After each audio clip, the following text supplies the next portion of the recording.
additional legislation would not... I want to tie a few things together. First of all, go back to Maxine Waters and what she said about ESG yesterday. Listen. It's become a dirty word for corporate America. It's gotten so politicized. It certainly has gotten politicized, and it's unfortunate because it's inevitable that everyone is going to have to participate in dealing with the environment. Okay, mandatory. It will be mandatory. You will have to participate in ESG. So everything they said about a conspiracy theory is now clearly off the table. They're saying it. So you will have to deal with a social credit score. Now I want you to listen to what Kamala Harris said at the AI meeting yesterday. AI is kind of a fancy thing. First of all, it's 2 letters. Oh, my God. It means artificial intelligence. But ultimately what it is it's about machine learning. And so the machine is taught. And part of the issue here is what information is going into the machine that will then determine, and we can predict then, if we think about what information is going in. Okay, stop.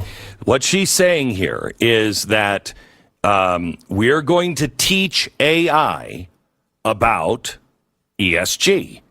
We're going to talk to the computer and teach the algorithms to look for equity, to look for social justice, to look for environmental wrongs, to look at governance. Now remember, Maxine Waters just said this is inevitable. Everyone will be forced. You'll have to deal with it. Now they're talking about AI, making that an all-seeing, all-knowing policeman. So now what is the punishment? Let me bring you to central bank digital currency. This is from page 154 of Dark Future. Now, tie all these things together. Listen carefully. When people think of digital currencies, they usually think of decentralized blockchain currencies like those discussed earlier in this chapter. But a U.S. central bank digital currency would likely be completely different, especially if it's developed under the Biden administration or another leftist White House. Why? Because they're going to teach it. Although developers of CBDCs promise these new currencies will be safe and designed to protect some privacy rights, footnote 373, one of the primary appeals of a CBDC is, from the perspective of governments, is that it would be programmable, meaning it could be designed to act in a certain way based on predetermined criteria. So tie this in. You're going to have an ESG score. It's going to be tied with AI watching you, and now a digital currency that is responsive to AI and those scores.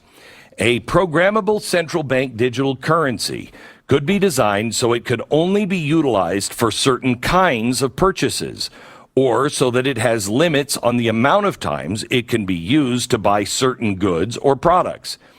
It's even more likely that some CBDCs, including a U.S. digital dollar, would be designed so the rules for its use could change over time. So if the geniuses of the Fed wake up one day and determine that the U.S. digital dollar should no longer be used to buy gasoline-powered cars, ammunition, guns, alcohol, fatty foods, or pretty much anything else they want to ban, federal bureaucrats could, with a push of a few buttons, make their little authoritarian dreams become a reality. Depending on how the law is written governing CBDC, it is possible, and I would argue likely, that additional legislation would not be required to make such changes. In other words, CBDCs are created in Europe and North America, and the Fed and other central banks, not a democratically elected legislature, are likely going to be in charge of how those digital dollars are used. That's how the Federal Reserve and some other central banks act today, with very little oversight. A programmable digital CBDC could also easily be tracked, taken away, or have their supply greatly expanded, and on short notice. Think how effortless it would be for the Fed to provide a shiny new stimulus plan in an era of the digital dollar. Just make a phone call